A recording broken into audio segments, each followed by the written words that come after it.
Kızlar dinle kayçı var, kayçı bir turgaçı. Almila sen de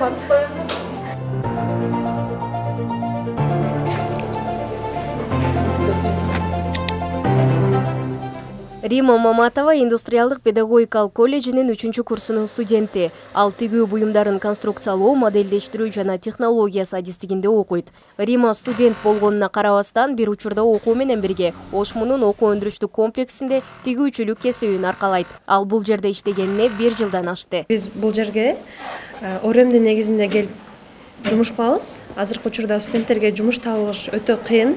Графикта туура келбейт. Мисалы, эртеңден түшкө чейин окусак, түштөн кийин бош болуп калабыз да. Андай жумушчулар көп эле жерге ала бербейт да. Бизге бул өтө жакшы шарт болуп келди.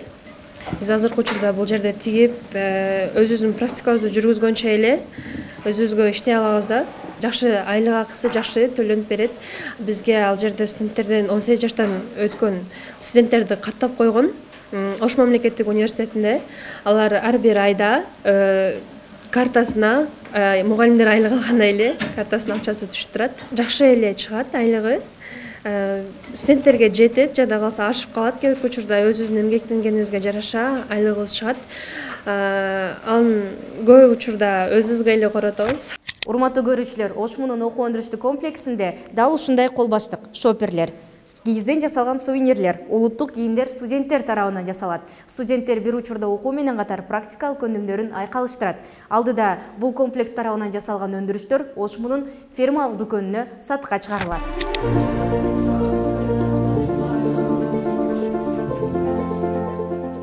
Кайрынса Жамыл кызы Риманын тайпалашы. Ал тигүүчүлүк тармагына кичинесинен бери кызыгат. Кайрынса кийизден өзгөчө буюмдарды да жасайт. Мындан сырткары ал даяр болгон өндүрүштөрдү үтүктөйт. Мага ыңгайлуу себеби мен Апшагада ушул жерде жашап, 2-этажда жашап, анан 1-этажга түшүп иштеп, көп эле убактым ушул жерде өтөт. Мага ыңгайлуу.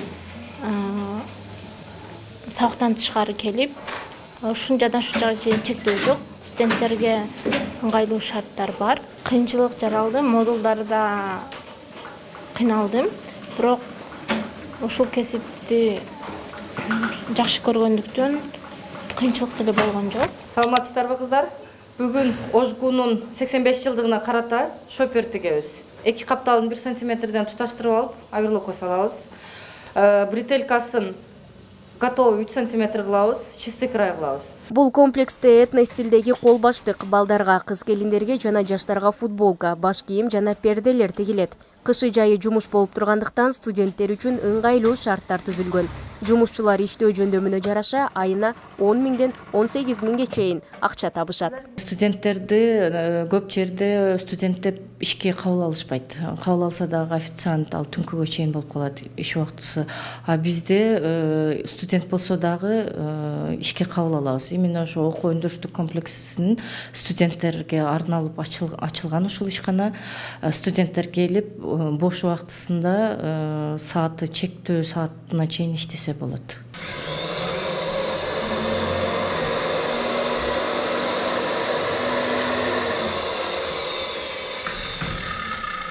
Жумушчулар заманбап тигүү машиналары менен камсыздалган. Алардын ар кандай түрлөрү бар. Бул жумушты өзү негизи эркектер көбүнчө кылат. Бирок мен кызыкканым себебинен бул жерде иштеп, жардам берип, крой чыгарып беребиз. Комплексте былтыркы жылы 1 миллион 744 миң 550 сомдун тегерегинде буйртма даярдалган. Студенттер тигүүчүлүктөн тышкары чоподон идиштерди, жыгачтан сувенирлерди жана жаш балдар үчүн оюнчуктарды жасашат. Ошондой эле кыргыздын улуттук кийимдери да бар. Индустриалдык педагогикалык колледжге АБРден жардам келген. Ошо жардамдын негизинде машиналар сатылып алынган. Андан тышкары Ошмуда лазердик станоктор бар. Анда биз дагы мындай окуу өндүрүштүк комплекстен чыккан буюмдарды көрсөтөбүз. Андан сырткары гончарный круг бул искусство факультетинде, ал дагы ушул окуу өндүрүштүк комплекстин талабына жооп берет да. Мисалы, гончарный кругтан биз жасаганда ар кандай тарелкаларды, бул чоподон идиштерден мындай буюмдарды беребиз. Булар бардыгы ушу гончарный кругда жасалган. ОШМУнун окуу өндүрүштүк комплекси 2022 жылдын 3 ноябрында колдонууга берилген. Окуу өндүрүштүк комплекс 2018 жылы ОШМУнун индустриалдык педагогикалык колледжи Азия өнүктүрүү банкынын колдоосу менен Билим берүү жана Илим министрлиги тарабынан ишке ашырылган секторду өнүктүрүү программасы инклюзивдүү өсүү үчүн көндүмдөр долбоорунун алкагында ачылган.